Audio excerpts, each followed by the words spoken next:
Welcome. I'm Jake Cohen. I'm a solutions consultant for the Rundeck team here at PagerDuty. In today's session, we're going to discuss how PagerDuty and Rundeck enable teams and organizations to adopt various service ownership models, while also promoting a positive experience for developers and operations engineers. So, what is service ownership? Service ownership is an operating model where developers are empowered to own their code, services, and systems at every stage of the development lifecycle. There are many positive reasons to move to a service ownership model. It empowers engineers to own the systems they create, leading to higher software quality and more resilient systems. It increases the collaboration between teams and breaks down silos, and it reduces the business risk of incidents through consistent and repeatable methods.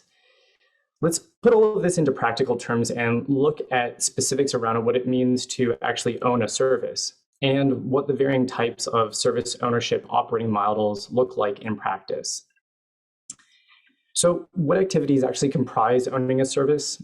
There's probably no truly exhaustive list, but there are a few key areas to focus on.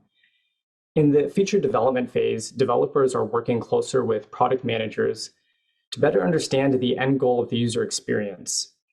Developers are more involved in the infrastructure architecture discussions, and with CI/CD practices now commonplace, they're not only involved, but actually responsible for defining and maintaining the processes around integration and deployment. And perhaps the most frequent sign that an org has moved to a service ownership model is that their developers are now part of the on-call team, or rotation, meaning that they're now receiving alerts when there are issues pertaining to their service. And there are many other aspects of what it means to own a service, such as responding to requests by business users, but this should provide a good sense of the wide array of responsibilities that fall on service owners. With all of that said, this is not a one-size-fits-all, and so the responsibilities on service owners will vary, either depending on the service ownership operating model that you've moved to or are thinking about moving to. For example, just looking at how incident response is handled, we can see a few variations of what this might look like. On the left, we see that developers might be on call rotation to respond to incidents across their multiple services. Or in the middle, operations engineers might be the first responder, but then escalate to the service owner when the issue is deep within the app layer. Or you might have all high priority incidents immediately page the service owners for their specific service. And there are likely other incident response operating models that you've seen or have thought about implementing in your org. But at the end of the day, what's clear is that developers have become far more involved with the production operation of their services. And they're far more responsible for more than just developing and maintaining their code.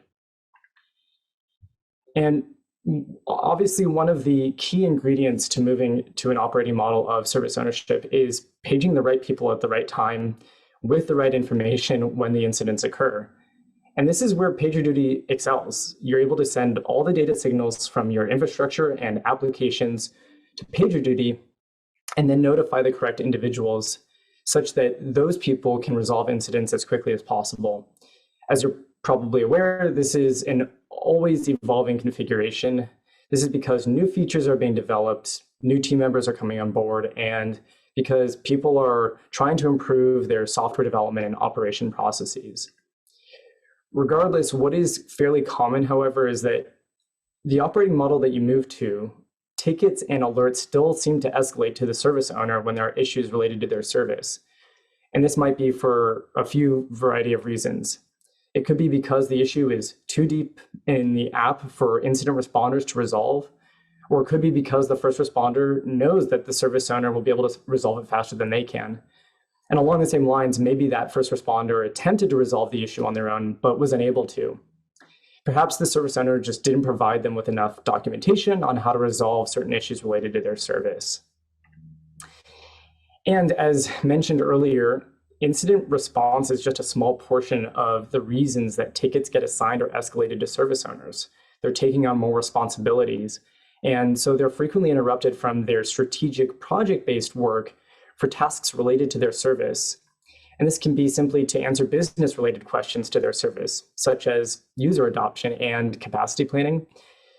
So what can we do to reduce the interruptions and escalations to the service owners? After all, service owners ought to be focused on their value-based work.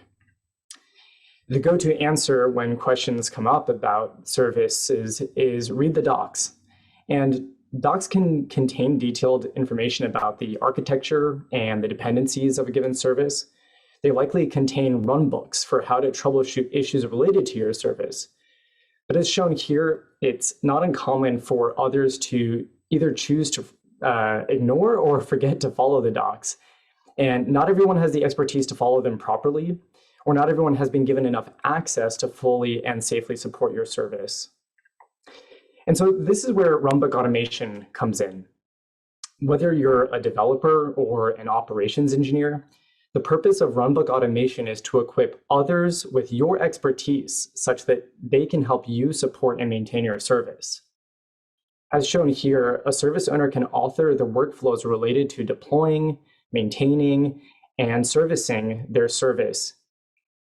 And this can all take place in Rundeck. And these workflows can include any type of programmatic or automation protocol or tool. For example, an automated workflow, a single workflow, might include steps such as Terraform plans, the AWS CLI, shell commands on remote nodes, Ansible playbooks, Jenkins scripts, so on and so forth. And then these workflows can be invoked by users through a simple GUI, API, CLI, or webhooks from tools that these users live in every day, such as Jira, PagerDuty, ServiceNow, or even Slack. And then what this does is it distributes the service owner's expertise with the other engineers across the development and operations teams. This equips them with mechanisms to help the service owner support and deliver their service to their external and internal customers. As depicted on the right side here, our service owner is able to focus on more strategic work because others are able to get what they need without needing to assign or escalate tickets to the service owner. So what does this look like in practice?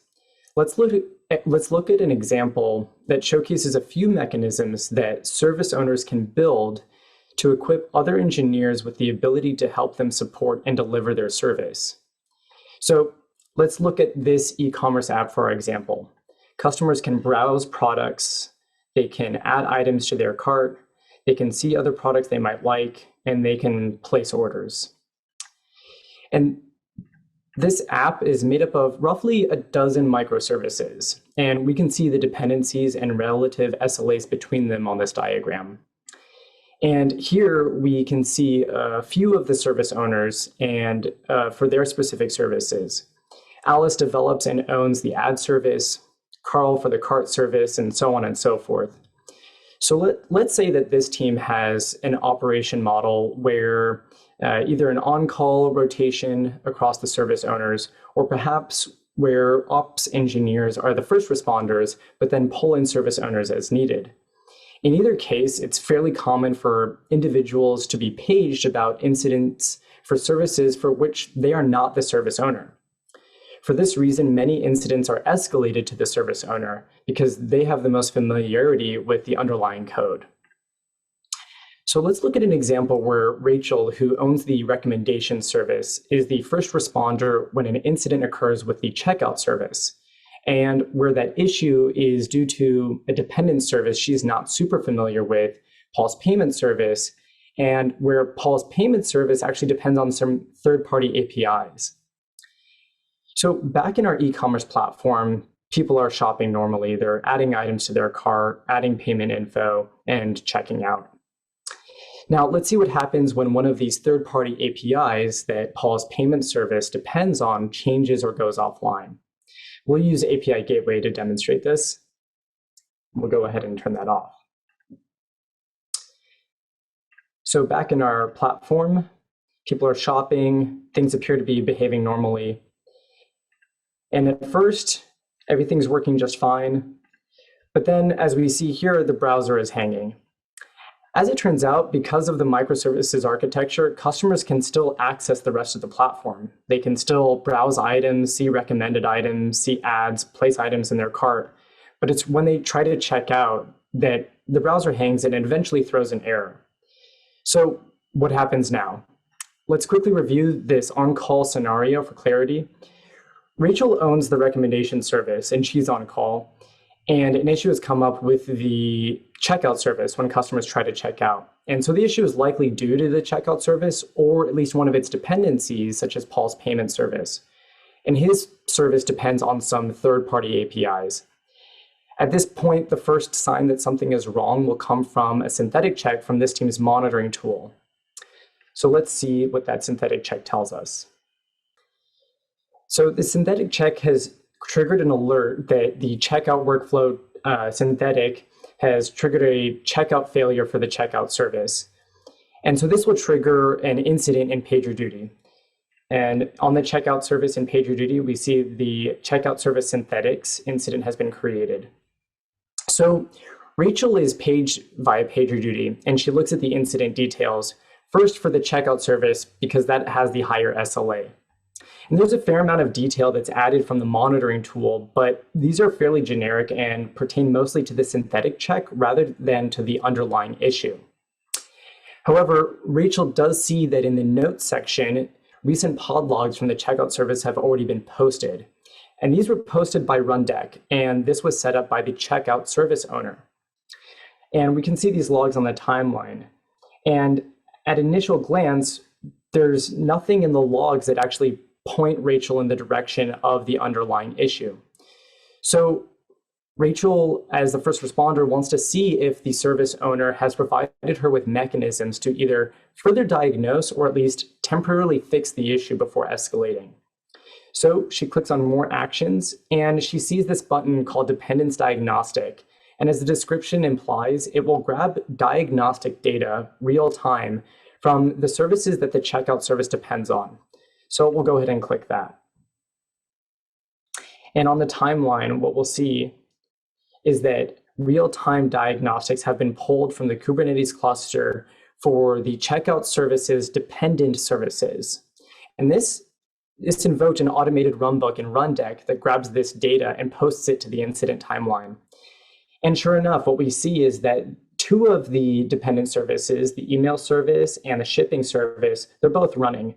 But the payment service shows that the state is terminated, and the reason is for some very generic error. And so at this point, Rachel is fairly certain that the underlying issue has something to do with the payment service. And at this point, PagerDuty has actually picked up some related incidents. One of these pertains to the payment service, and that further it ensures or solidifies Rachel's hunch that the underlying issue is related with the payment service. So we'll go ahead and look at that particular incident. And as with before, in the notes section, we can see that recent pod logs have been pulled in. These show up on the timeline. And here we see a message not found failure. And this is that custom third API error that now tells Rachel that the underlying issue is likely due to these third-party APIs. Unfortunately, as mentioned, Rachel doesn't really know how those third APIs are used. But this, again, is where the service owner, Paul, was fairly proactive.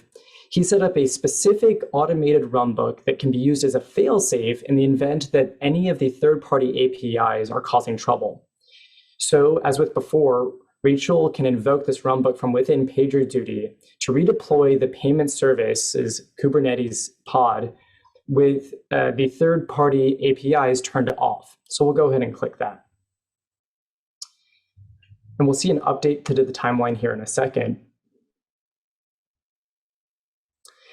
And here we see that Rundeck once again posts an update to the timeline. And this shows that the Kubernetes pod for the payment service has been redeployed. In the environment variable section, we see that it says third-party APIs no, implying that the third-party APIs have been disabled and relieving that dependency from the payment service. So let's go back into our e-commerce platform and see if we can check out. We'll go ahead and add an item to our cart, and we'll place an order, and success. So this scenario demonstrated how a service owner like Paul was able to equip other team members like Rachel with mechanisms to help support him in maintaining his service. In this case, Rachel, who was unfamiliar with how those third-party APIs were used and whether or not there was a way to troubleshoot this issue, was able to safely turn them off by using that automated runbook created in Rundeck by Paul. This interaction between Rundeck and PagerDuty and the Kubernetes cluster and the network and other automation tools is where Rundeck and PagerDuty excel. If you'd like to learn more about how Rundeck is operating under the hood with these automated workflows, schedule a demo to learn more, and we'd be happy to show you how. Thanks so much for attending.